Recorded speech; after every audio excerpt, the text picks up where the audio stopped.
Wait, this is level 3? There's 2 more levels? Stop! How? You can't do that. That should be illegal, dude. What the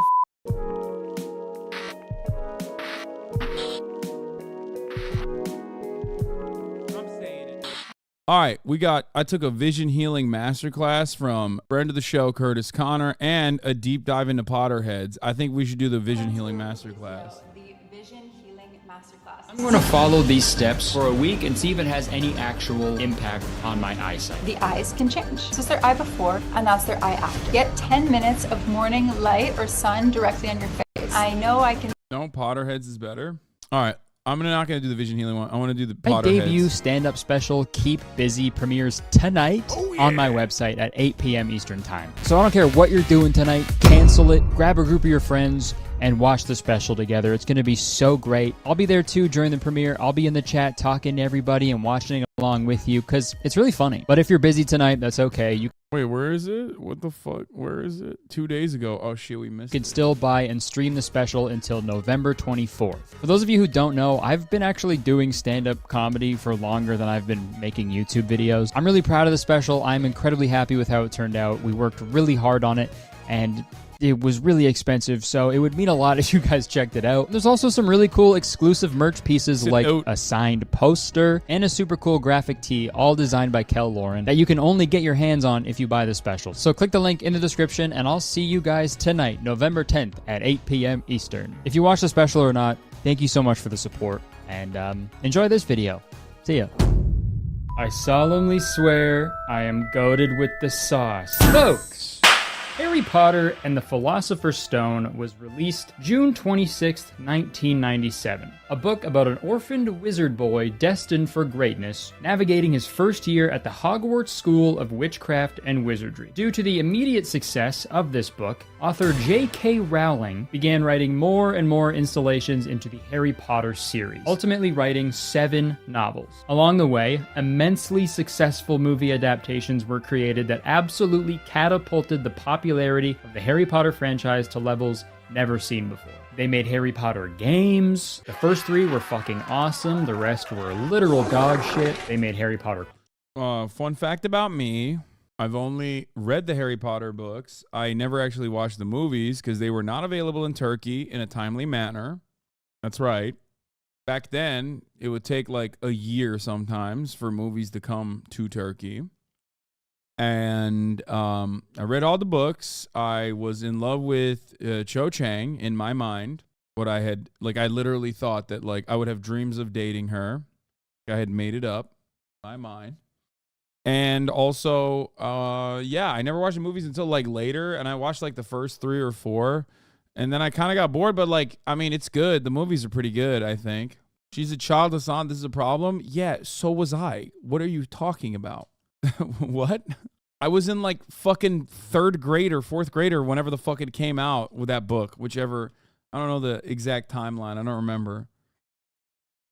Clothing, toys, pancake mix. They even made Harry Potter cologne that I wish they handed out for free at the midnight book releases. You. I'm just kidding. But not really. I saw the first Harry Potter film in theaters when I was 7 years old, and I immediately fell in love with it. I remember it was November when it came out, and it hadn't snowed yet that year, and it wasn't supposed to snow for like another week. But when me and my family walked out of the movie theater, it was fucking snowing, dude. And I freaked out because I thought it was magic. But looking back now, it was just a classic case of weathermen being wrong all the time. I then started reading the books after I saw the first movie, but then I realized video games and skateboarding existed. So I just did that instead while I waited for the rest of the movies to come out. And let me tell you, dude, I was a huge Harry Potter fan growing up. I played all the video games. Dude, I got sorted into my Hogwarts house on the original Harry Potter Flash website. I also did Hogwarts roleplay on Habbo Hotel, but I'm not gonna divulge any further details about that. I kept up with the Harry Potter franchise up until the last movie's 2011 release, and it felt cool watching the finale to the series that I grew up watching. Seeing the characters I grew up with also dealing with the same issues I was dealing with while becoming a young adult. I mean, not all the same issues, obviously. I mean, like evil snake man trying to kill you. Happens every teenager, man. And when the credits rolled on the final movie,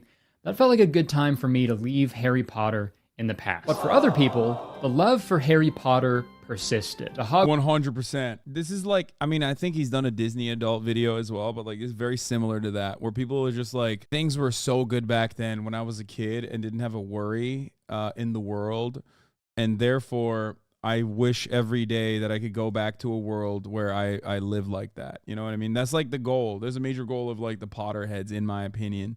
Hogwarts Express kept on chugging. Although the book series and main movie franchise came to an end, Harry Potter fans, also known as Potterheads, had no shortage in ways to keep the fandom alive. And look, there's nothing wrong with being a fan of a particular piece of media, but as I mentioned in my deep dive into Disney adults video that I made a couple years ago, some people take things a little too far, and that's what we're going to talk about today on this deep dive into Potterheads. So with this video, I categorized everything by making my very own Potterhead iceberg. Icebergs are a way to categorize the tame, surface level stuff and gradually work your way deeper down the iceberg until you reach the super messed up stuff. And not to sound like the Titanic here, but before we get into the iceberg, I feel like I do need to address the transphobic elephant in the room, J.K. Rowling. I feel like I can't talk about Harry Potter without mentioning the many controversies surrounding the series author, J.K. Rowling. One of the tame criticisms of J.K. Rowling is how she, like, retroactively adds shit to the Harry Potter series. Like a couple years ago when she was like, oh yeah, Dumbledore is gay, by the way. Did I not say that? Did I not tell you guys that? Yeah, the last lines of the final book were actually supposed to be, the scar had not pained Harry for 19 years. All was well. Dumbledore was gay. But I ran out of time. That's the publishing business. But that's definitely not her biggest criticism. J.K. Rowling is what many refer to as a TERF. And I don't mean a fake patch of grass. TERF, T-E-R-F. A trans exclusionary radical feminist. A person whose views on gender identity are considered hostile to transgender people, or who opposes social and political policies designed to be inclusive of transgender people. So someone who's like, I'm all for equality, yeah, except trans people. J.K. Rowling has posted many transphobic things on Twitter. You know, for example, 5 reasons for being worried about the new trans activism, and also claiming that the existence. Remember, told you guys time and time again, being a TERF is a mental illness. Being trans is not a mental illness. Being transphobic is, okay? Why? Because you get the terminal case of TERF brain on the mind, where before you know it, in like sometimes less than a year, you go from, I'm actually gender critical, to we should bomb children's hospitals because some sweaty guy told me that they're cutting baby penises there. Straight up. And J.K. Rowling is 1,000% on that part, on that front. Hate is learned. It's not mental illness. No. I'm sorry. I'm classifying. No. Even mentally ill people don't deserve this comparison. No. This is a very specific genre of hatred. Okay? Because I'm sorry, at the end of the day, when you reach peak terminal levels of transphobia, you unironically start thinking everyone and anyone around you is trans. You start questioning, because gender is a social construct, you literally arrive at that apex, the fucking pivotal moment where, because gender is literally a social construct, you start transvestigating people and assuming that they're trans. And you start doing this over and over again, and you seek out others who are also doing this. Okay? Yeah, it's like CTE, developmental illness. Exactly. Thank you, Comrade Leho. Thinking Obama and Taylor Swift are trans is not just like regular old hatred. It is a different kind of hatred. It's like mentally ill hatred. It's hatred on steroids, where you start developing schizophrenia. You know what I mean? Like, it's crazy. It's totally different. What? We don't even talk about you. You get muted. It's also funny because, like I've talked about quite a lot, it unironically stems from the reality that gender is a social construct. Because if gender was so rigid and binary in the way that transphobic people claim that it is, then they would never have to transvestigate people. Obviously, you should never do that anyway, unless you're fucking insane. But like, that's the reason why they run around thinking like anyone and everyone could be trans. Oh no. Not realizing that like in that moment they should go, wait a minute. If anyone and everyone could be trans, maybe this gender shit is, you know, a little different than the way I have kept reinforcing in my own mind.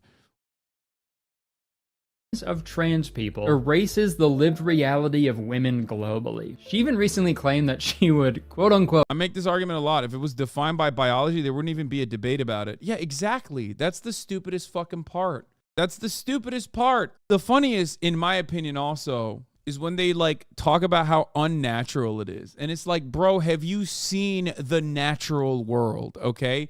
Have you seen nature? Like, how can you literally look to nature, which is the gayest, most queer, most fucking trans thing you can point to, where like half of the animals can like turn their dicks into pussies and shit, and you're over here being like, yeah, it's not natural to be trans like this. And it's like, what are you talking about, dude? What the fuck are you saying? What are you saying? There is no gender in nature. Gender is a social construct. There is no gender. There's no gender expression. Like it doesn't work that way. Nature is gender abolitionist in its entirety. Quote, happily go to jail for using someone's incorrect pronouns. Even sex is not fucking binary. And go to jail. Mr. Electric, send her to Azkaban and have her bewitched immediately.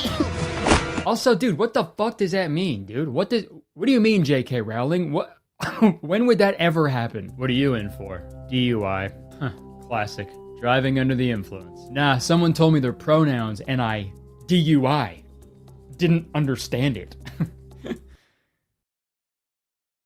Oh, God. Okay, fine, I grabbed a cop's gun. And all of those transphobic comments are pretty crazy things to say, especially when the main themes in your 7 children's novels were love, acceptance, and belonging. You know, I'd like to believe, since JK's full name is Just Kidding, I assume, that these are all just fucked up jokes, but unfortunately, they're not. She's being serious. And following these statements, a ton of cast members of the Harry Potter films spoke out against her hateful rhetoric and distanced themselves from the franchise. And since then, the topic of separating the art from the artist is always prevalent when anybody is discussing anything related to Harry Potter. And I'm not going to sit here and tell you, what content you should or shouldn't consume. Unless it's my comedy special that premieres tonight, you absolutely should consume that. But when it comes to consuming Harry Potter content that directly supports J.K. Rowling monetarily, I don't know, maybe just don't do that. Life's fine without Harry Potter, It's the fucking same. If you really want to watch children go to school that bad, I don't know, dude. That's a whole other problem you got to deal with. Like, being a die-hard Potterhead pre-transphobia was already, like, a side-eye. But now, dude? That's not a fucking side-eye. That is what's more than, like, a back eye. Fully all the way around. This is me back-eyeing you. Criminal offensive back eye. Okay, sorry. I just feel like I couldn't really make a Harry Potter video without talking about that off the top. So, iceberg time. So this iceberg is 5 levels deep, and the Potterhead mania gets crazier the deeper we go. So the first level is casual Potterhead, watches the movies once a year, knows their Hogwarts house and their Patronus, possibly read the books once. And I feel like this is the majority of the Potterhead fandom. People who know everything about Harry Potter and how they would fit into the Harry Potter universe, but they don't really make it a part of their personality that much. I'd probably say this is the level I operated in when I was a kid. Dude, I remember getting sorted into Hufflepuff when I was a kid and having like a literal existential crisis because I wanted to get sorted into Ravenclaw. Thinking back, I think I fucking cried, which is so embarrassing. For those of you who don't know, there are 4 houses in Hogwarts where the students are sorted into, and each house is associated with certain traits. But what house are you in? Dude, I was fucking Gryffindor. Fuck you mean, dude. Harry Potter, HP, dog. Hasan Piker, Harry Potter, are you kidding me? As a kid, I was like, that's it. Do I have a scar? Like, what's happening? Am I him? I am him. That was straight up the way I consumed this material, okay? Which house do all the Turks get sorted into? That's how J.K. Rowling's mind works. Boil it down as simple as I can. Gryffindor is good guys, Slytherin's bad guys, Ravenclaw is smart people, Hufflepuff is everybody else. And it's fucked because, like, Gryffindor and Slytherin are opposite, right? Good guys, bad guys. So therefore, the other houses should be opposites of each other as well. And if Ravenclaw is smart, then Hufflepuff is... I guess that would mean they're I don't know what the opposite of smart is. I'm a Hufflepuff. We're fucking stupid. I cried when I got sorted online alone in my computer room. If I had to do that in front of like thousands of kids, if I was an 11-year-old magic boy and I sat down and some fucking person put on a magic hat and he was like, dumbass, I'd fucking transfer to a public school immediately. And usually the people in the first category also know what their Patronus is. And a Patronus is like a sort of spectral animal that protects that person when they cast the spell Expecto Patronum. Low-key, I feel like Kurtis is just a Potterhead still. And he just found a permissible way of just making a 49-minute video on Harry Potter. He's just like, yeah, fuck J.K. Rowling, but also this shit was very important to my childhood. So let's talk about it. Yeah, he's got his finger on the Zoomer pulse. Do Zoomers love Harry Potter? I don't know. They do? I don't know. I always thought it was like a very millennial thing. Patronum. She expect my Patronum until I owe. And that was one thing I never liked in the movies. I'm realizing now the first part of this iceberg is just me making fun of the movies, but let me get it out of my system. I never liked the Patronus concept in the movies because like some kids' fucking Patronus was like a grizzly bear and then another kid's would be like a rat. You're telling me both of those are going to do the same amount of protecting? Fuck no, that's impossible. And you can't change your Patronus. Like what if you just got like a super shitty one that doesn't help you at all? Oh my god, a Dementor! That's okay. I know the perfect spell. Expecto Patronum!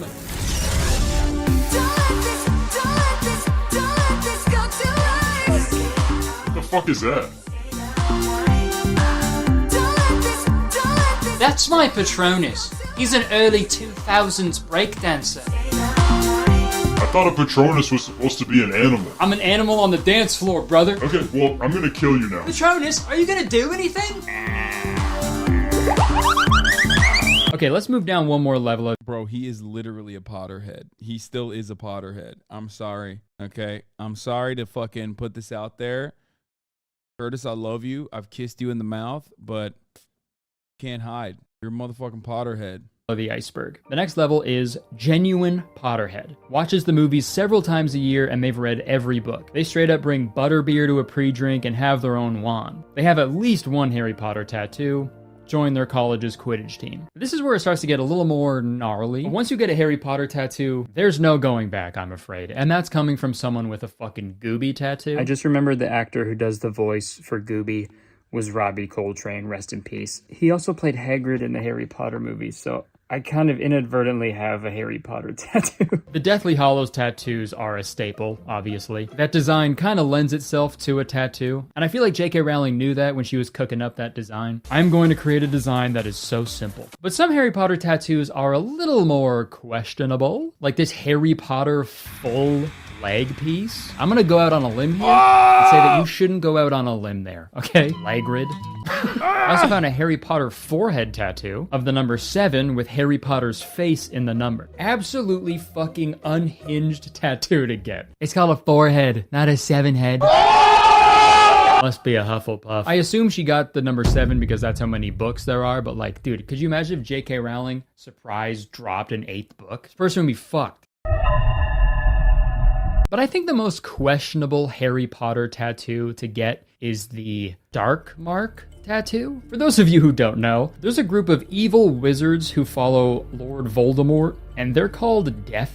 I feel like I'm like, nah, it's all lame. You know what I mean? I don't think that that's like it doesn't feel more weird than the other ones. You know what I'm talking about? Eaters. Their goal is to create a wizarding, pure blood ethno state and kill anybody who isn't a pure blood. These Death Eaters all have a dark mark burned into their forearms to show their allegiance to this genocide. And people in real life get this dark mark tattooed. I don't understand.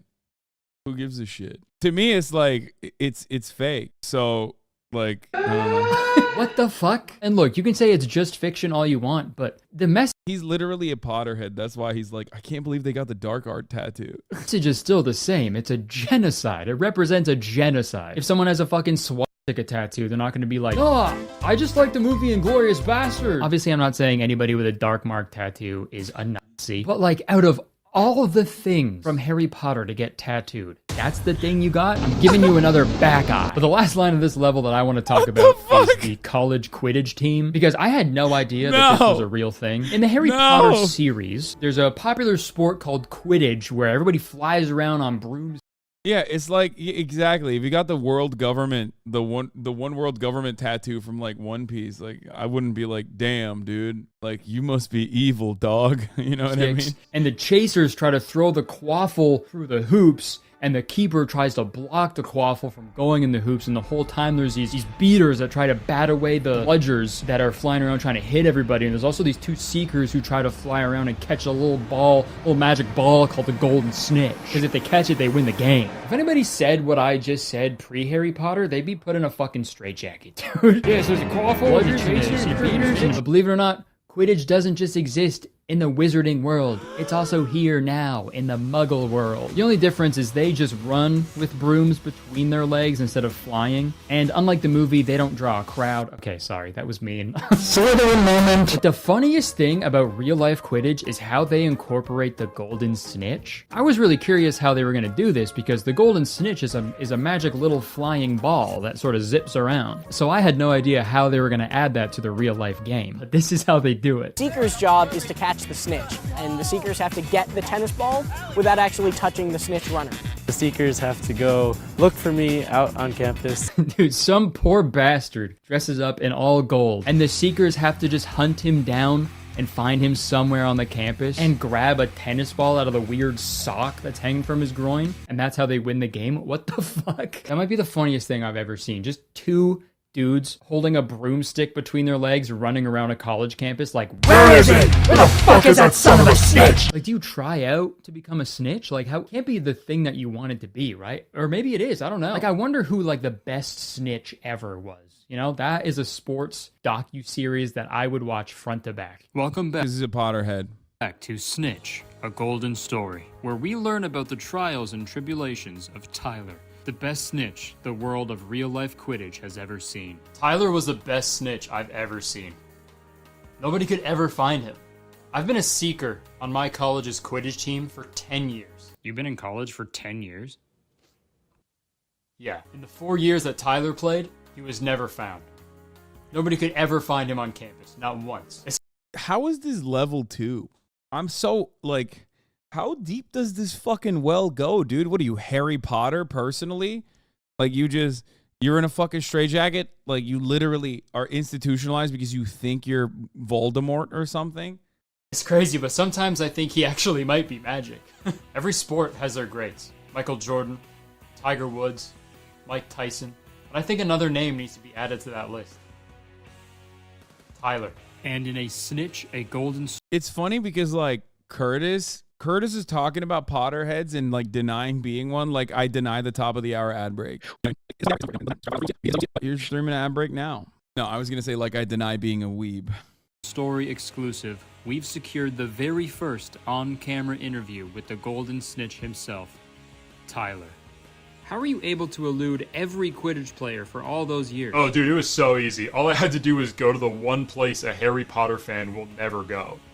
A girl's bedroom. Okay, sorry. We'll move down to the third level of the iceberg now. This is where things... I feel like Potterheads are like band geeks in the sense that they're nerdy, but they fuck a lot. You know what I mean? They just fuck other Potterheads, right? Like, they probably get freaky as fuck with it. It's just that they're getting freaky as fuck with other Potterheads. Really start to kick up a notch. Harry Potter exists in every aspect of their life. They have Harry Potter themed weddings, Harry Potter collections, clothes. Wait, this is level 3? There's 2 more levels? Stop! How? You can't do that. That should be illegal, dude. What the fuck?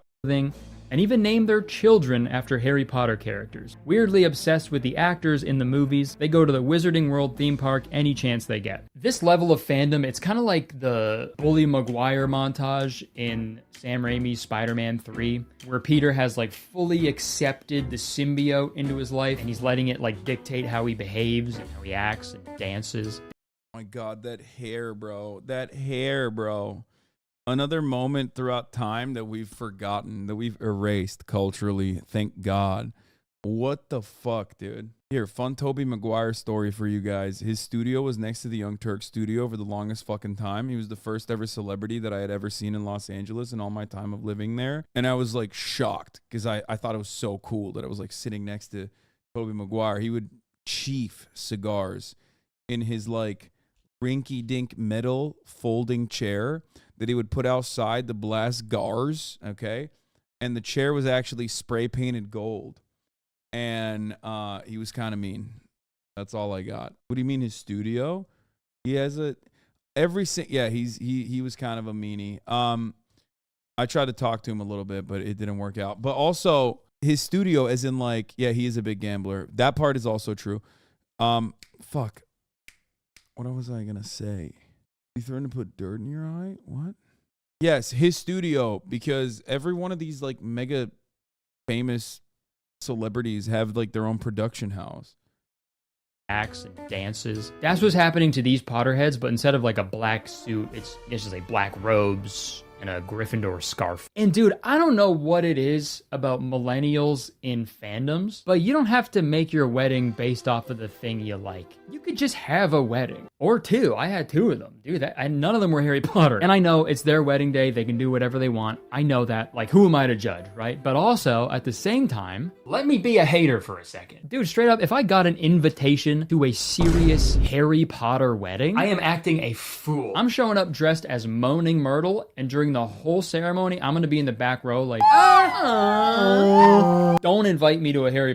That's literally, okay, dude, you're on theme. Like, you are a Potterhead. You are such a Potterhead. That's the most, you're RPing at a Harry Potter wedding. That is literally the most, you are level 5 Potterhead, Kurtis. That's crazy. This is like, if I made an entire fucking video being like, I'm not a weeb, I'm not a weeb. Like, I deny being a weeb. And then, like, if someone were to, like, bring me to their fucking, One Piece themed wedding, like I'd dress up as Zorro and try to fight everybody with my 3 swords and keep yelling that, scars in the back of a swordsman is a mark of shame over and over again. Like, it's nuts. Harry Potter wedding. Or else I might cast my Patronus at the reception. Also, the part where they have Harry Potter collections, I'm not saying that's bad. I've got a crazy, stupid collection of a bunch of nerdy-ass bullshit, so I can't make fun of anybody in that sense. But naming your child after a Harry Potter character? No. That I can make fun of. Dude, there are countless articles online. To fight every black dude at the wedding? Okay, dude. That's a bit of a deep cut. That is what Roronoa Zoro would do, though. He is racist. Yes. Some of us have to cope with the reality that our favorite character is racist, okay? I did cosplay a racist guy. I did. Giving examples of, like, Harry Potter names for babies. What are we doing? If you're naming your baby Lucius or Severus or Bunty? That is child abuse. And I am so serious. You are ruining that baby's life before it even takes its first breath, dude. Not even the actors in the movies would do that. And they were in the movies. Speaking of the actors, this is a good time to talk about the other line in this level. Weirdly obsessed with the actors in the movies. Like how a Harry Potter fan legally changed his name to Lucius Malfoy and sent a letter to the actor Tom Felton, who plays Draco Malfoy, the son of Lucius Malfoy. This man has never been able to escape this role, I feel like. And this Harry Potter fan who changed his name to Lucius wanted Tom to change his name to Draco Malfoy legally, so this new guy named Lucius Malfoy could legally adopt Tom Felton. That's so fucking weird. And also, I don't think it works like that. If some kid also has the last name Connor, can I just adopt him legally? Is that true? If it is, I am going to adopt every single Connor until I have acquired them all. It will be the biggest con of all time. And finally, I will be the true Connor. But the last line I put on this level of the iceberg is, they go to the Wizarding World theme. Bro, if it's level 3, if level 3 is like literally personally finding and contacting characters from the show, like actors who played characters on the show, I don't know. I don't. They go to the Wizarding World theme park all the time. I mean, I have done that too. Theme park all the time. And the Wizarding World of Harry Potter at Universal Studios is actually what inspired me to make this video. Disney adults and Harry Potter adults, they're cut from the same cloth. They all take stuff just a little bit too I don't go all the time, but I have been one time and it was fine. Far when it comes to the theme parks. And I've been to the Wizarding World before. I went in 2012 and I had a great time. But let me tell you, there is nowhere on earth less magical than Orlando, Florida. No matter how many British people in cloaks they put in that park, nothing will take my mind off of the fact that I have an ungodly amount of sweat in my ass crack and balls. In my balls. Fucking miserable, man. I was so hot, I was sweaty, I was thirsty. Actually, that reminds me, speaking of being thirsty, this video is sponsored by Air Up. Folks, if you've never heard of Air Up, you listen here. Air Up is a completely new and unique hydration experience. With Air Up, you can easily stay This is my favorite. This is my favorite brand that's sponsoring all my friends. It's like such a weird hydrated thing. every single day with plain old regular tap water. I love it, dude. It's literally smelly water. While also experiencing a wide variety of delicious flavors without the sugars and additives with the use of scent-based taste. I've always struggled with drinking my daily amount of water, but ever since I started using Air Up, I haven't missed a day. No, I feel better, I'm peeing more, but that's a good thing. And look, I know people are skeptical about Air Up. I was as well. But let me tell you, I got this basil lemon flavored flavor pod right now on my Air Up bottle, and all I have to do is pull up on the pod to activate it, and now it seriously tastes like I'm drinking water with fresh basil and lemon. But I'm only smelling it, dude. It's crazy. And the best way to try it for yourself is to try it for yourself. And now is the perfect time because it's the holiday season, dude. Now is the time to buy things for other people while also buying things for yourself because you might as It's a soda stream, just not genocidal. I don't think it changes the taste. well, right? So start your holiday shopping early and save up to 30% with their Also, someone just said it's owned by Frank Tellen, a dumbass German billionaire asshole. So maybe not so good. Who knows? holiday bundles. But don't drag your feet because they're only there for a limited amount of time. So you gotta get them while you can. And seriously, one of the coolest parts about Air Up is letting my friends and family try it whenever they're at my house. And seriously, everybody I've seen try Air Up for the first time has been blown away by it. So click the link in my description to take advantage of these amazing promotions Air Up has going on right now. And forever be remembered as the best gift giver in your entire family. Thank you so much to Air Up for sponsoring this video. Back to me. We were talking about the Harry Potter theme park. The rides were fun, other than the fact that I got a nosebleed on the Hippogriff ride. But that's only because I was on Accutane at the time, so I'm not going to blame Harry Potter for that. The people in this level of the iceberg probably also go to King's Cross Station in London on September 1st, where a huge crowd forms at 9 in the morning, because that's when they announce the train leaving for Hogwarts in the station. The train doesn't actually leave, because it doesn't exist, because Hogwarts isn't a real place. But holy shit, dude, look at how many goddamn people are there in that station. Imagine like rushing to catch your train because you have a really important job interview coming up, and when you finally get to the station, there's like thousands of people there, and they're all just like, Locomoto Apiro. Or even worse, dude, what if you were like an actual wizard trying to get to Hogwarts, but there was all these fucking... I did when I was a kid. I really did want the wizarding world of Hogwarts to be real. Like, I'll admit it straight up. I fucking hated school. So I was just like, in my mind, I was like, damn, I wish I could fucking have sex with Cho Chang. Not even sex, because I was so young.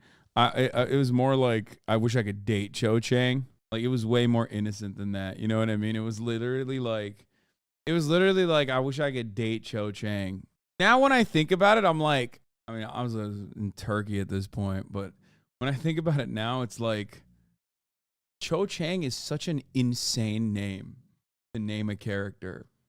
It's just like she just literally was like all the Asian stuff. Like, let's just mix and match. Crazy. How crazy. It's like a Nick Mullen bit. People in the way, so you miss the train, so you gotta go steal your buddy's dad's flying car, and then you end up... No shot you were picking Cho over Hermione or Luna? No, actually. That's not even... Yeah. It's like naming a character Kingsley Shacklebolt. Crashing the whip into the Whomping Willow. Then what? Then what? Sorry. Back to the Harry Potter theme park really quick. I think Universal Studios is much better than any Disney park because they got Simpsons Land and I like drinking Duff beer. But still, dude, there's people who've had like guerrilla-style weddings in the wizarding world of Harry Potter when they're not allowed to do that there. And there's also people who go to this park every single day. And you know, I start judging this shit like crazy, and then I see a video like this where it's someone crying the entire time they're at Harry Potter World because they're so happy. And then I feel like an asshole. Maybe being a Potterhead isn't so bad. If a piece of media can... Yeah, that makes me... Like if that makes someone's day, then who am I to fucking judge? You know what I mean? It's like weird to, I don't know. I feel like that's kind of odd to just like get mad at that. And bring someone this much happiness, then maybe there's nothing wrong with it at all. Maybe we just need to accept that some people. Oh wait, sorry, I just remembered the last level of the iceberg. Disregard what I was just saying. Let's keep going. The second last level we have is they genuinely believe Harry Potter is real. Oh, they write dude. their own Harry Potter Shifting. This is what Gen Alpha does, or Gen Z actually. Zoomers do this shit where they like shift to fuck Draco Malfoy. fan fictions. They call people muggles, unironically, well into their 30s, but still waiting on a Hogwarts acceptance letter in the mail. Actually enjoys the Fantastic Okay, that Beasts last part is films? crazy. Question mark, question mark, question mark? The last line is the most egregious of all because that movie sucked. I watched it on a plane. I've never wanted to skydive so bad in my life. And this level of the iceberg is the point of no return for Potterheads. This is when the delusion fully consumes them and they genuinely believe that they are legitimate wizards. Like this. Let's look at this one Facebook post from Potterheads for Life. Harry Potter International Day. In memory of all those who died during the Hogwarts battle. Today is May 2nd, the day of the Battle of Hogwarts. The day that Harry, Ron, and Hermione snuck back into Hogwarts and destroyed the Horcruxes. The day that Harry finally defeated Voldemort. The day we could see the real courage and sacrifice. We will never forget everyone who fought in the war and all those who died. Fred Weasley, Nymphadora Tonks, Remus Lupin, Colin Creevey, Severus Snape, and many more. Let's raise our wands for those who fought and died. Remember, May 2nd, 1998. Thank you for your service to fucking those who died fighting Voldemort. This seems fake. Aren't you not supposed to say his name? I'm the real Potterhead. I'm the real Potterhead. They wrote his name out, dude? That's crazy. I'm the real Potterhead. It's like fucking drawing Prophet Muhammad. You can't do that. That's how you know someone's a phony, dude. Oh, because he's dead? Oh, now that he's dead, you can say it? Oh, fuck. Okay. I'm not a real Potterhead, but I was LARPing as one, and it didn't work out. His name lost all power when he died. He's dead, babes. Okay, this entire community is full of Potterheads. I'm beginning to realize that I have been infiltrated by an infestation of Potterheads in here. And these next comments are great. This is a fictional event. Please read another book. And that's from Carl Boom Boom. Carl Boom Boom. No, it's not. Carl Boom. Where'd I get the fucking Boom Boom from? Straight up can't read. I'm a Hufflepuff, man. We're fucking dumb. And then in response to Carl Boom Boom, Nathan says, Carl, you do realize that the Ministry of Magic modified all of the Muggles' memory. No. This guy is still... You think he actually believes it? Chat. Do we think he actually... Does Nathan Guest legitimately believe that? Or is he just like doing +1 RP? So they would not remember this historic event, right? You do realize you had your memory erased by the Ministry of Magic, but even though me telling you that they did that sort of negates any effect that they had. Right? I totally get, submersing yourself into a piece of media, as a form of escapism and stuff. But like, it's wild to genuinely believe that Hogwarts exists, dude. I talked about this in my Internet's Most Absurd Lies video, but someone posted a video saying that they actually received an acceptance letter from Hogwarts. And they were being 100% serious. Like, there are people out there who genuinely think Harry Potter is real. And I don't think it's like funny or cute. At a certain level, it's like harmful, I think. And you'll agree after you read this. I found a Reddit post in r/Harry Potter that is super messed up. If it's real, I hope it's not. I hope I'm getting fucking pranked, but here it is. Since our daughter was 5 and my wife and I first started reading her the Harry Potter books, we have told her that she is a witch and that the wizarding world is real. Okay, it's Reddit. This is where millennials go to lie. Okay? If TikTok is where Zoomers lie all the time, then Reddit is where millennials lie all the time. Okay? That's like everything on Reddit is a lie. Everything on Reddit is a lie except for like really niche interests that, I don't know, that just like are very informative weirdly.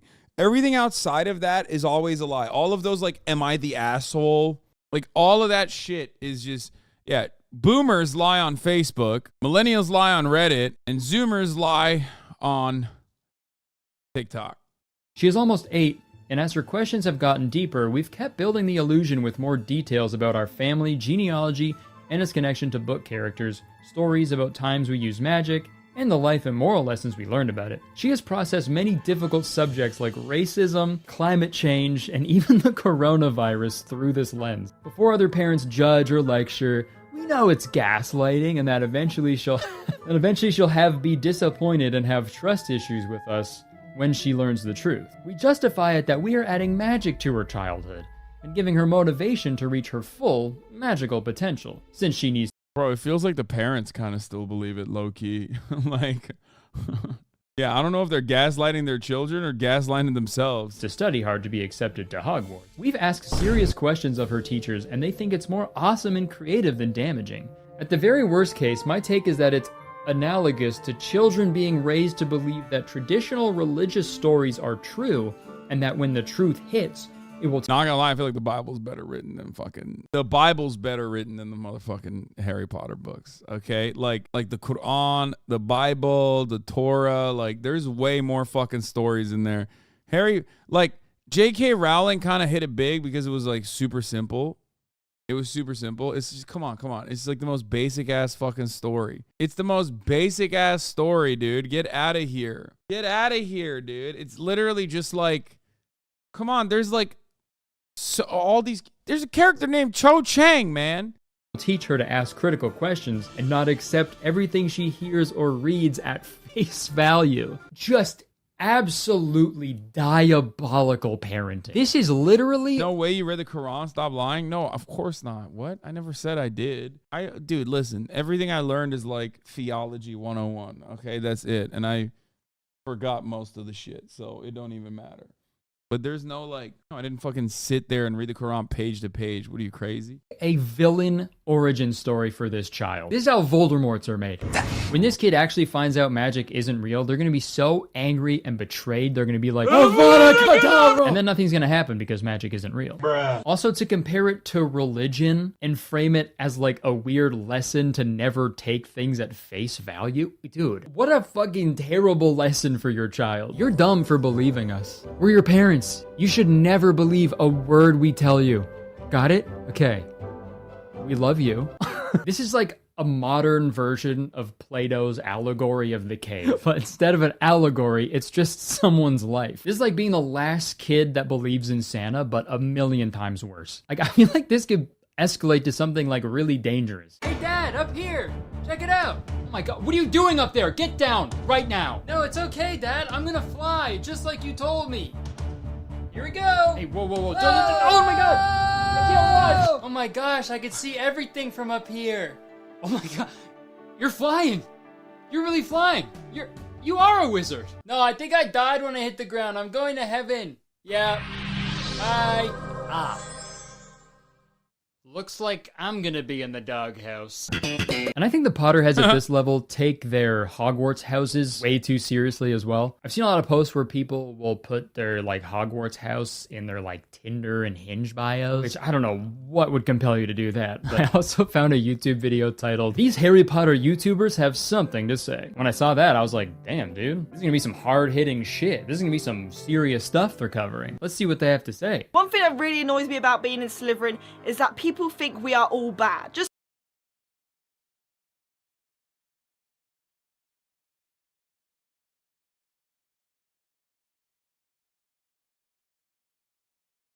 No, it's because you're British. That's what it is. Is you're British. One thing about Slytherin, fucking, we're not bad. We're not bad. Stop fucking thinking that we're all bad. It's like you're not. You're not bad because you're British babes. You're British babes. That's what you are, right? Most normal Funko Pop collector. I will never understand Funko Pops. I will never ever understand it. I have an entire fucking shelf full of nonsense behind me, and I will never understand Funko Pops. They're the NFTs of the figurine toy world. It's just, they suck so bad. Just because we are in Slytherin does not make us bad people. Our house mascot is a blimmin' eagle. It is not a raven. Be called a fake fan from being in Gryffindor because people always assume that you're in Gryffindor house because Harry, Ron and Hermione are in Gryffindor. I think other houses are favorited over Hufflepuff because if you're a Hufflepuff, then you're weak, or you can't do this or you can't do that. Bro, this is awesome. Children should never be allowed to be on the internet. Actually, I mean, this literally is like, a lot of you guys that are laughing at this, by the way, like, I remember in 2020, some of you motherfuckers were like 16, okay? And you were posting this exact same shit about which like Minecraft stand-up you were a part of, okay? So make no mistake, I'm 32 motherfucking years old. I know half of you motherfuckers in here that grew up since 2020 was saying the same damn shit, being like, oh my God, being a George stan is so difficult. Bro, you were literally an Italian man for months? Yeah, and I loved every moment of it. One thing that really annoys me is when I say I'm in the Slytherin house, people think it means I'm in the house of Voldemort. The stereotypical image of us is asking for more homework. Who even asks for more homework? Hufflepuffs are often the butt of jokes. I don't think anyone has heard more jokes about any other house at Hufflepuff. We are so misunderstood, and it drives me insane. We are so misunderstood.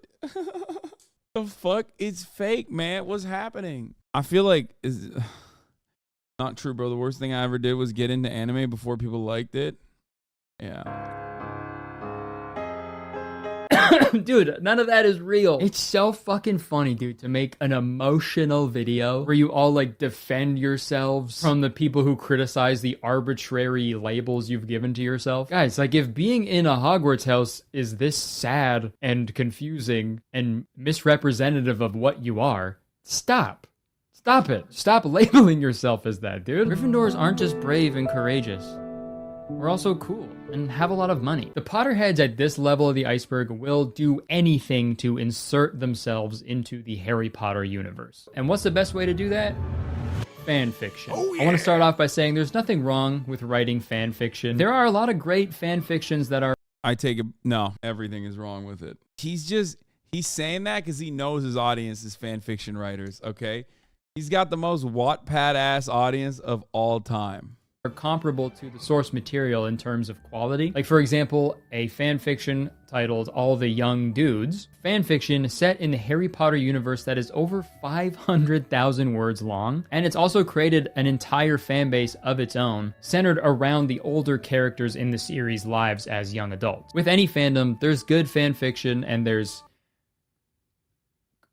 questionable fan fiction. Guys, I could have made an entire video strictly about Harry Potter fanfiction, but I've picked one to take a quick look. Your audience is fanfiction writers? Yes, I yell at my audience all the time. Something that people need to understand is that, like, yeah, we ban motherfuckers that are trying to derail the conversation, and we ban motherfuckers that are being racist and shit, but like 90% of my content is just me yelling at my own community to be normal, okay?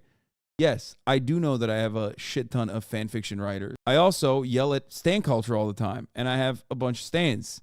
This is the dynamic that we have in this community, okay? A lot of people don't understand it, but it is how it works. Look at, I found a short story titled Harry Potter and the Tumbling Towers. Okay, that it one's takes awesome. place on September 11th, 2001, and it's about Hermione rushing to New York to save Ron when she finds out about the 9/11 attacks. I'll read a few excerpts. 11th September 2001. Just as she was placing a piece of bread in the toaster, the voice of the newscaster on the television caused her to suddenly drop her cup, which shattered at her feet. We've just received breaking news from the US. Only moments ago, Flight 11 crashed into the North Tower of the World Trade Center. The plane had departed from Portland, Maine, and was scheduled to land in Boston, Massachusetts. American sources say this sudden event could possibly be a terrorist attack. So many thoughts were rushing through her head, making her weak in the knees and forcing her to sit down in the nearest chair. Ron was in New York. He had told her that he would be underground most of the time, but not all the time. Why hadn't she asked for more information? What? Ron dies in 9/11? That's awesome. What if Ron had been above ground when the plane hit? What if, for whatever reason, he had been the North Tower when it had hit? Spoiler alert, they both escaped the collapse of the Twin Towers. But here's another little paragraph. 11 September 2001, 9:59 a.m. So why were you by the World Trade Center? Asked Hermione weakly, her anguish-filled eyes searching his. Well, we've planted some spies throughout the city above ground to see if they could find where... I think one of the worst things that J.K. Rowling did was, like, she basically created an entire genre, an entire generation of Anglophiles. I think that Britain, after centuries of conquest and doing some of the most unimaginable, untold violence to the planet, like that, you know, America only continued in the long tradition of. There was a brief moment where, unironically, Anglophiles were real. Like, there was a thing. Like, there were people that legitimately were like, they liked being British, or they faked being British. And I think Americans always love being British, to be honest, Hasan. No, now England is so poo-poo right now, okay? England is in the yuck category. Every single person is like always dunking on being British all the time. It definitely kicked it up a notch once, like, yeah, England fell off for real. They kicked it up a notch when, like, they did Brexit too, so everyone started clowning on them extra hard. Like, yeah, England is incredibly cringe right now. It's a very low point for England. If Karl Marx was alive in 2008, he would have wrote Das Kapital as a Harry Potter fanfic on Archive of Our Own. I don't even know what that website is, but I'll take your word for it. Where the Death Eaters were. A few days ago, one of them came back and reported that he had spotted a few Death Eaters in an alleyway by the Twin Towers. When the first plane hit, I was already above ground. But shortly after the second plane hit, I saw you outside the South Tower. I had no idea why you would be here, or if it was even possible for you to be here, but I knew it was you, even from the back. Okay, dude, this rocks. Okay? I know they just announced that they're rebooting the Harry Potter series as a television show. Please include this. I need an entire movie about Harry, Ron, and Hermione tracking down the people responsible for the 9/11 attacks, dude. That would be kind of fire. At one point in the movie, Harry is just like, Osama bin Laden! Holy shit. Think of all, in high school, we had a kid who pretended they were British, wore a bow tie, and brought a suitcase to school and everything. 15 years later, they're trans and work for the DNC. Coincidence? That sounds incredible. That is awesome. The Fred and George twin jokes they could make in it too. Please, J.K. Rowling, please include that. We'll forgive you if you do that. We won't, but please do it anyway. Okay, holy shit. We've covered a lot of ground so far, and I appreciate you watching if you're still here. But now it's time to talk about the final level of the Potterhead iceberg. And I know what you're thinking. We just talked about a Harry Potter 9/11 fanfiction. Can it get any crazier than that? Yes. Yes, it can. In this final level, I put 3 words. Snape wives, shifting, Draco talk. Yep. That's the juice and the sauce, baby. Yeah, we've covered this before. Some of you know that Snape wives. I don't even know what the fuck that is. I'm assuming it's like a Charles Manson style situation where they're like in love with Professor Snape. But you know, shifting and Draco talk. I mean, they're like this. Shifting and Draco talk are like this. Okay. Yeah. A lot of the Zoomers, they shift into Hogwarts, which is real, in an alternate plane of existence, and they shift into Hogwarts to fuck Draco Malfoy. Like, they're usually shifting for Draco to do Draco talk. TikToks of how they fuck Draco Malfoy. You are not ready for Snape wives? Oh no. Do you feel a little insane talking about this shit? I do feel it listening to it. No, I love this stuff. Dude, the internet is so crazy.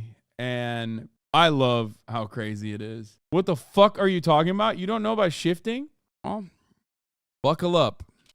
These are 3 different sub-communities within the Harry Potter fandom that are truly bonkers to me, and I seriously cannot believe that they're real. First up, Snape wives. Strange Aeons made a really great in-depth video about this community, so if you want like a deep dive into that community specifically, go check out that video after this video. But here's a definition. The Snape wives, also known as Snapists, are a group of women in Harry Potter fandom who believe that they channel Severus Snape, allow his spirit to inhabit their bodies and speak to him, are engaged in romantic relationships with him, and see him as a vital spiritual guide for their daily lives. They practice Snapeism, a new religious movement centered on Snape. They believe Severus Snape is not simply a character in the Harry Potter books, but an omniscient and immortal deity, and in fact believe that the books were written because...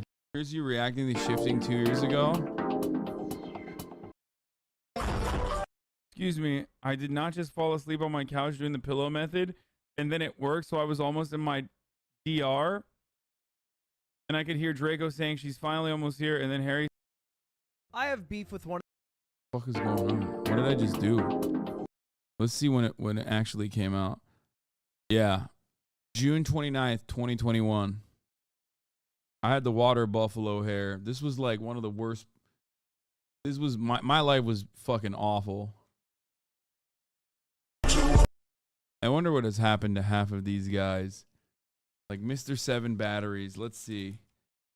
Half of these guys have probably fled this community. Never mind. Still here. Omega Lol. What is that hairline? Real recognize real. Gigahas. Pew Pew 3110. Bro, you just dream. What the fuck? Never mind. He's still here. Let's see. Pew Pew 3110. Unable to fetch account. Fuck. What the hell happened there? Gone, but not forgotten. Just yeeted the account. Mal's 09. Oh, this person is still here, I'm pretty sure. Mal's 097. I feel like I've seen this username in the chat. Wow, big improvement. Never mind, I was wrong. Wow, racism against the British. They're like so oppressed, Hassan. Stop racism. Did you open Simply Nailogical's gift? Wow, big improvement. Wow, big improvement. Damn, they're gone. 2021. What are you doing? I'm just looking at like how many of the people that were in the chat at the time have left the community. Katashi 25, let's see. Minnesota mention, respect, still here. Goddamn. Half of them have Ukraine flag in the bio. Probably. Fart P? Okay, I got it. That's a sick ass username. What the fuck? The fuck? Actually, all true except you in that photo. Come on, Fantano sucks, guys. You guys said too mad. I wonder if he's still a fan. No longer following. Community is insane. What? I want you all to remember one thing. All of you who are still in here. I have always been right, and time again, history absolves me. Some of you might come back later on when you go through your own personal journey and realize that I was the consistent one and that I was correct all along. Some of you may never, as a matter of fact, realize that. But it's okay. You weren't right about that haircut in 2021. That's true. Why you got to hit me with that? That was bad. You're right. That was bad. History will never absolve you of that hairstyle. All right. I'm just saying. Some people will never realize it. They'll be too far gone and they'll forever go into a pit of hatred. Russia, sure. I mean, yeah. Everything I've said about Ukraine, with the exception of Russia will never invade Ukraine, has literally happened. Wait, 3 to 4 years down the line, when like documentaries come out about a snapshot at Ukraine, what happened? How did we get here? Maybe then people will be like, okay, maybe he was right across the board, every single thing that he said. That was a big part, though. No, that's a big part for all the fucking silly bitches who still hyper-focus on that one aspect as a way to justify being like, why was being wrong about the invasion such a big deal? Like, they made it out like it's your fault? Yeah. Because people do not have a way of analyzing the news with just the information that they're receiving. They need to have like a... you banned me personally because 2019 Hassan was hotter than 2021 Hassan. I mean, it was true back then. That's why I banned you. I was right every single step of the way. No one will ever care about it. Every single person that fucking yelled at me about the Ukraine shit, about fucking saying Russia will never invade Ukraine, and I was very smug about it, for sure, and I was very wrong, and I immediately apologized. Every single person across the board since then were wrong. They were wrong on the Nord Stream pipeline. Who blew it up? They were wrong time and time again. But it doesn't matter. History will absolve me. You promise not to permaban me? Hassan was right that it was stupid for Russia to invade Ukraine. Yep. To be fair, you were not backing down until it happened. That's why they're still talking about it. Really, dude? It's been a fucking... how long has it been? That's why they're still talking about it? I'm saying, I think there's probably some other reasons, right? J.K. Rowling was channeling Snape. I should say that the Snape Wives community doesn't really exist anymore, at least not publicly. They were most active in 2006 on LiveJournal, but these middle-aged women would Photoshop pictures of themselves with Professor Snape, and they'd all take turns marrying him and talking to him, and even going as far as worshiping him as like a godlike being. Professor They acted like all 30K reviews were Ukrainians who spread the news to every other Ukrainian and they stayed out of it because you said and died for it. Yeah. I remember the chatter that says some people didn't evacuate because you said they won't get invaded. Yeah. Nah, they just hate you, Lamont. I still hear other streamers mention it. Yes. There's a robust industry of fuck Hasaners out there. Now, it's okay. History will not absolve Biden if it's true that American troops are on the ground in Gaza. Wait, what? Let's keep going. Snape, like the potions instructor from the books. The Snape wives also believed that Snape was always watching over them. Here's a little excerpt from one of the Snape wives' live journal about her encounters with Snape. In a dramatic tale, he took away a hairband from Alan Rickman was the GOAT for other things. I didn't even know that he did that play about Rachel Corrie. her and later returned it. Rose recounts tossing her hairband on the floor and being unable to locate it afterwards. She realized, "My darling was teaching me not to throw." Thank you, darling. Yeah, you lost something and then you found it again. Must have been Snape. Dude, this is such an interesting way to go through life. When anything remotely strange happens to you, you just automatically assume it's the work of some otherworldly, all-powerful entity that has control over everything. Oh, wait. Sorry, a lot of people live their lives that way. But who knows, man? Miracles can occur. Maybe every good thing that has happened to us throughout all of history is because of Severus Snape from the Harry Potter franchise. Here's another example. Snape seems to be particularly useful during burglaries. One of Tanya's non-specified friends was aided by him in such an event. She was being robbed and Severus shoved her down and caused the lights to go out. She said she clearly heard his voice telling her to stay down. Unfortunately, Tanya was robbed at work when she failed to heed Snape's advice about not opening the door late at night. In a more fortunate scenario, Tanya was saved by Snape when she was home alone in the early hours of the morning. She heard him scream, "Girl, get up and get a knife now!" I love picturing Snape as like a slightly annoyed drag queen. "Girl, get up and get a knife now! And don't fuck it up." But Snape also apparently made his presence known in the physical world pretty frequently. Snape makes his presence in the physical world known in a variety of subtle ways, including through the weather. On January 9th, Tanya looked at her window after being commanded to by Snape. She saw an S shape in the form of fog on the glass. She later found out that Snape's birthday is on January 9th. Strange S shapes continued to appear in unexpected places after this event. For example, in a vivid recount of March 15th, 2000. Okay, I feel like this is just like a different form of deep mental illness that I guess is not as damaging.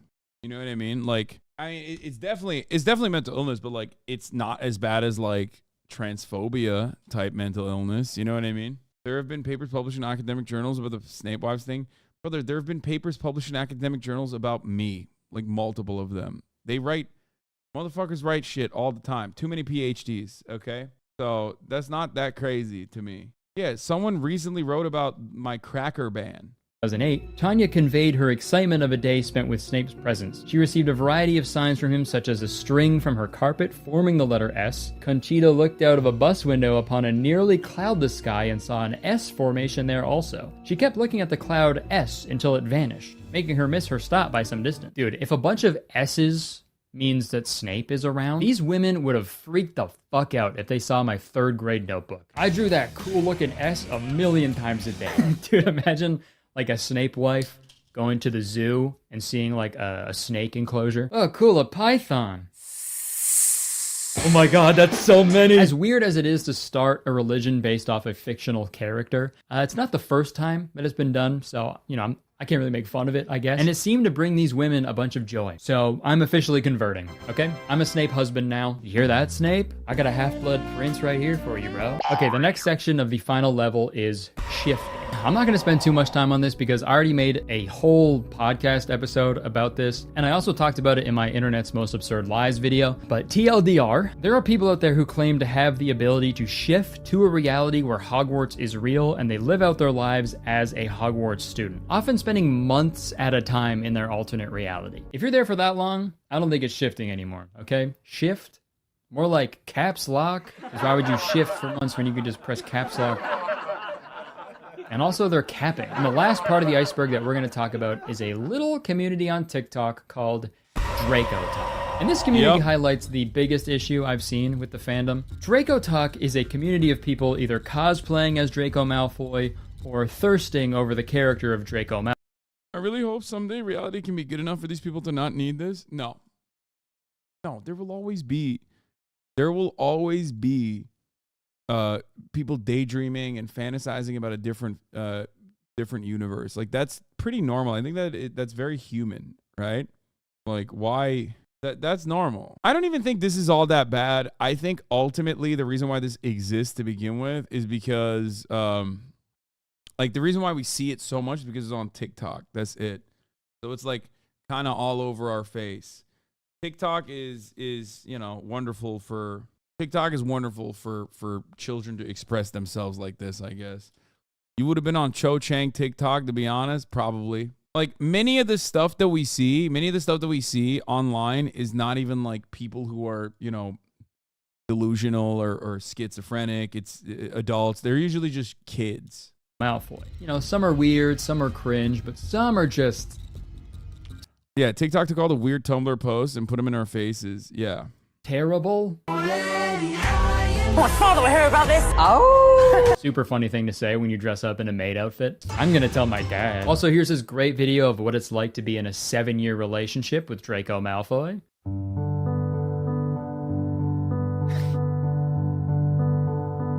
It took 3 years to get to that level. What's happening? Girl, stop trying. He don't deserve you.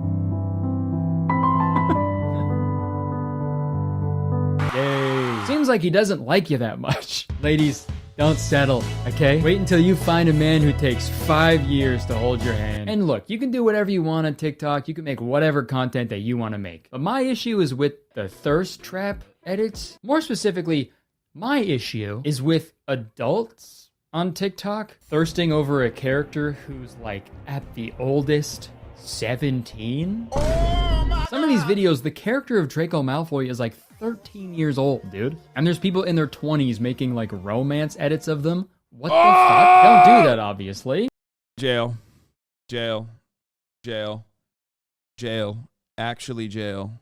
Right? Azkaban. Go to Azkaban. And it's not just with Draco Malfoy either.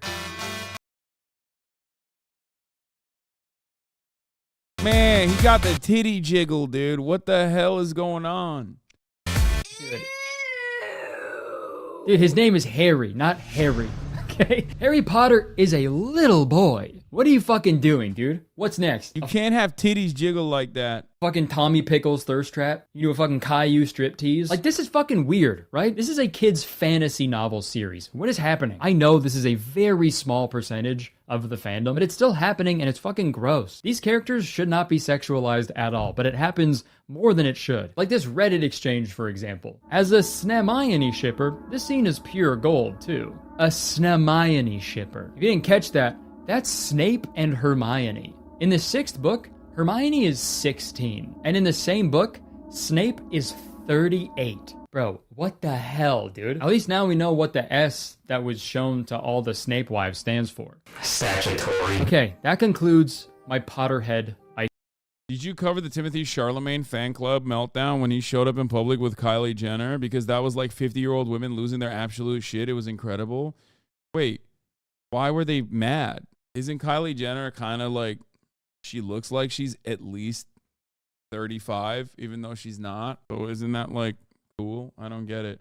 Old face disease? No, it's just, that happens when you get work done. You could be literally 18 years old. You get that kind of work done, automatically you just stay permanently 35. It's like a trick. Like Bernie Sanders, he's looked like he's 70 his entire life. Like this motherfucker was in the 80s looking like he's 70 years old. But because of that, like, you know, you kind of don't age, right? So Kylie Jenner will look 35 for probably the next 20 years. You know what I mean? Iceberg. But it would feel wrong to end this video without hearing what it's like to be a Potterhead from an actual Potterhead. I gotta hear it from the hippogriff's mouth. You mean you? I reached out to a ton of Harry Potter content creators, and they pretty much all declined or just didn't respond, which is fine. You know, they're probably busy sweating their balls off in Orlando, Florida. But the more I thought about it, the more I figured the Potterhead I talked to should be a fan who is trying to make Harry Potter more inclusive and LGBTQ plus friendly. And in my research, I found a not-for-profit fan-made web series called The Rise of the Order that puts the LGBTQI plus community at the forefront. What the heck is a tarotto? I reached out to their team and was connected with Ash, the actor playing young Remus Lupin in the film. So here's my interview with a Potterhead. Enjoy. Wait, what? Okay, welcome everybody to Hogwarts Radio. We're just waiting for our guest today in the studio. Harry Potter does give like very pumpkin spice latte vibes, but British. I don't know why. It's just, it does. There's something very fall about it. British pumpkin spice latte. Fucking hell. Ash to appear in this magical picture frame. Also, one announcement I've been told to make to the owner of a brown Nimbus 2000. Your broom is currently being towed, and by towed I mean it's been turned into a toad. So I'm sorry about that. Oh, looks like our guest is here. Okay, wow, looks like our guest Ash is materializing right in front of us. The only PSL I like is the Party for Socialism and Liberation. Fucking hell! Hello. Yeah, you have to do that with your hands for the spell to work.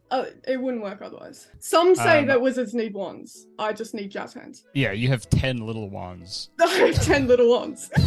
Thank you so much for coming on and talking to me. I've been yapping over here for a while about Potterheads without really getting a nice insider opinion, so I appreciate it. Do you want to just like introduce yourself really quick? I'm Ash, and I play Remus Lupin in The Rise of the Order, which is a Marauders fan film. I don't know if you've talked on it already, but the Marauders is kind of like a little subsection of like Potterheads, but it's kind of a bit like separated as well. So it's more the generation before Harry Potter. Okay, great. We'll talk about that a little bit later. Ash, would you describe yourself as a Potterhead? I think I used to definitely say Potterhead more. Now I just say I'm a Marauders fan. But gotcha. I definitely, I love the world of Harry Potter, so that's kind of a bit the criteria. So what was it about, like, the Harry Potter franchise that originally, was appealing to you? I think, so obviously Harry Potter's been kind of something that was there since my childhood, and it was just this magical world. It was one of the first book series I read, and I fell in love like most people do. Is he gonna ask if they condemn Draco talk? That's funny. Yes. Before we begin, do you condemn Draco talk? With Harry Potter, it's just such a you can kind of see yourself there, you know. As I've grown older, the reason that I've stuck with this magical world is that it's because they're British, dog. That's what it is. Okay. Automatically, you're perma stuck. You're fucking perma stuck as Harry Potter. Living in Hogwarts when you're fucking British, yeah? It's how it works. It's how it fucking works. Harry Potter is British anime. I think they're Australian? I've found places in the fandom that damn, you're right. They are Australian. Which is pretty much, it's British. Australian is spicy British. Come on, dude. What are we doing? What are we doing here? Still British. They literally still have the Queen, dog. Okay, they're still a part of the Commonwealth. At least Canada has some French in it. You know what I mean? Shouts out to the Quebecois, Bloc Quebecois. It's prison British. We're prison British, but we're not as bad as Australia is. All right, let's continue. See more representation that isn't just this little tight thing that you find in the actual books. So yeah, obviously what I wanted to touch on, it's pretty crazy because I feel like now it's like saying in the movies and books, it's like you can't say Voldemort, right? Like you can't say his name and shit, right? Yeah. But like now I feel like it's gotten to like you can't say Jake. No, it's not like calling Latin America Spain. Very different. Okay? Australia is still a part of the Commonwealth. Like that's entirely different. J.K. Rowling anymore. Like nobody wants to fuck. She has become. No one wants to speak the devil's name. She has become the villain with all of her like transphobic turf shit. It's like it's gotten really. I feel like it's gotten really weird and difficult. Pronouns for Harry are he, Potter him. fans. By the way, Do you think there is like a way for people to like Wait, are you be sure? a Potterhead I thought today, it said they, them while on the, also on disagreeing the thing. with what J.K. Rowling stands for. Yeah, Oh, it I is he, definitely him. think I saw definitely Nani, think they, so, them. So, You're right. Sorry. Sorry, I I don't know how to was casting a mumbling spell on you. I think it really depends on you've got to do it right. You can't Nani? just ignore it. You can't just like pretend that there Backing isn't that history behind pronouns. J.K. Rowling, and that's actually a present thing happening today, is that she is actively against trans people and supporting anti-trans groups and stuff. So I think it's not something that can be ignored. But there is a right way to do it. I make it very vocal that I don't support her views, but it's not only that I don't support her views, I also don't support her like money-wise anymore. I don't fund anything that I know is going to go into her pockets. And just making sure that if you have a platform where you're engaging in Harry Potter related things, you're making it clear that you don't support those views. Okay, yeah, and I guess that it's true. It's like with how big Harry Potter has gotten, I guess it's so easy to find people who make their own like custom like Harry Potter merch too, and it's probably better than the official shit anyway. So exactly, like supporting small businesses that like have their own merchandise that's not official is great, and that's what I personally do. I want to touch back on what you mentioned earlier. You're playing young Remus Lupin in a series called The Rise of the Order. Mm-hmm. We can talk about that for a little bit. What's like the overall goal with that project? Yeah, so The Rise of the Order is the main goal is to kind of show this world of Harry Potter with representation that we didn't get to see as kids.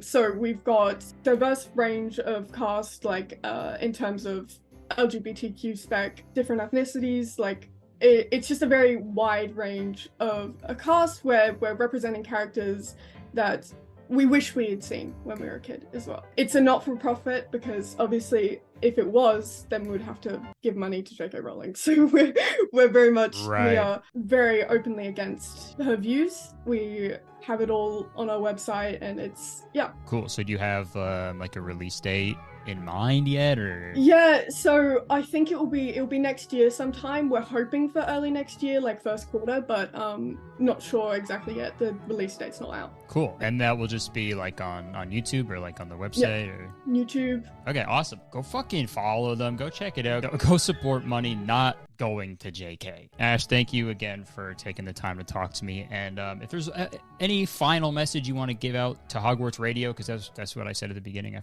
That's where we are. Just be yourself and don't let people who have positions of power because of content that they've made, don't let them define you. Separate yourself from that and live your truth. Hell yeah. I know that was deep. Thanks again, Ash. Goodbye. Oh yeah, there you go. Whoa. Holy shit. All right, it seems someone may have cast a haircut spell on me. Well, folks, that concludes our deep dive into Potterheads. As long as this video is, I feel like it easily could have been twice as long. Trust me, I really tried to condense it to the most interesting stuff that I found. In conclusion, I think the Harry Potter fandom is in a really interesting spot right now. The main movie series has been done for over 10 years now, and any attempt at a new movie in the Harry Potter franchise has been a flop. All that paired with the fact that the author is a proud transphobe, I honestly think we've seen the peak of the fandom. And I think when it comes to separating the art from the artist, like what Ash said, there are ways to continue being a Potterhead without supporting J.K. Rowling. And after talking with Ash and learning about, projects like The Rise of the Order, it made me feel good about just the future in general. Like, this group of young people had this huge... The new Harry Potter show is going to be a massive success. Probably. It will most likely have to be so far removed from the top of the hour ad break, though, in order for it to be successful. Because at the top of the hour, there's a 3-minute ad break. And if you no longer want to see those ads, all you need to do is subscribe for $5 or free with a Twitch Prime. Not if J.K. Rowling is writing it. I mean, it just has to be like super woke and like very queer friendly, because if you want Gen Alpha to be as obsessed with Harry Potter as like millennials were, you have to do that. Like, think about, I don't know, what the fuck do Zoomers like? I know Gen Alpha likes like Skibidi Toilet, but I'm saying like, what do Zoomers like? They like Euphoria and shit, right? Isn't Euphoria like gay as hell? Like everyone is addicted to drugs and there's like gay shit happening all the time, right? Like, so for, you know, that has to maintain the vibes. You have to maintain those vibes for millennials brought the big books for the Harry Potter game. Yeah, I'm saying like if you want, the goal for the new Harry Potter is supposed to be, get like, get Gen Z and Gen Alpha invested in the lore, in the franchise. You sound like such a boomer. It's because I am, man. I can't fucking hide it. Like, I'm old. I'm 32 years old. I'm an old-ass man. It sucks, but it's the truth, okay? I think that ship has sailed. They're not into wizards. They like vampires.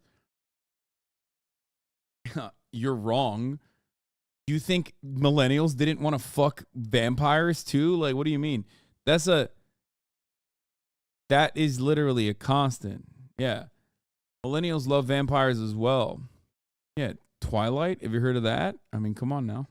Huge amount of love for this franchise that they no longer felt safe or accepted in. So they were just like, fuck it. We'll do it ourselves. We'll do it live! Fuck it! Fucking thing sucks! And that's fucking badass, dude. And I think it's like an extra slap in the face to J.K. Rowling because that's literally a plot to one of the Harry Potter novels. In the Order of the Phoenix, everyone's trying to like control the students and all their opinions are being ignored and invalidated. So the Hogwarts students all say, fuck it, we'll just do it ourselves. Fucking thing sucks! And it's just so weird because obviously I can't deny the positive effect the Harry Potter franchise had on my life growing up. And although it's difficult to navigate being a Potterhead today, it will never be as difficult as navigating King's Cross Station on September 1st. But all jokes aside, Potterheads may seem cringy or weird from an outsider's perspective, but if you try to empathize with them, and if you look hard enough, you might see the letter S. And that means Snape is looking after you. Turn to page 300. Stop sending me the Strange Eons video about Snape wives because it is 38 minutes long. I'm sorry. I cannot watch another 38-minute video about Harry Potter. Okay? You know, maybe for another day. 94. Okay, thank you so much for watching this video. I hope you enjoyed it. And if you did, please press the like button. Leave a comment. Let me know what you thought of this video. Let me know what you think about being a Potterhead today. And also, buy my comedy special. Yeah, buy Kurtis's comedy special to keep busy. I'm proud of him. He's so handsome. I'm proud of him for being handsome.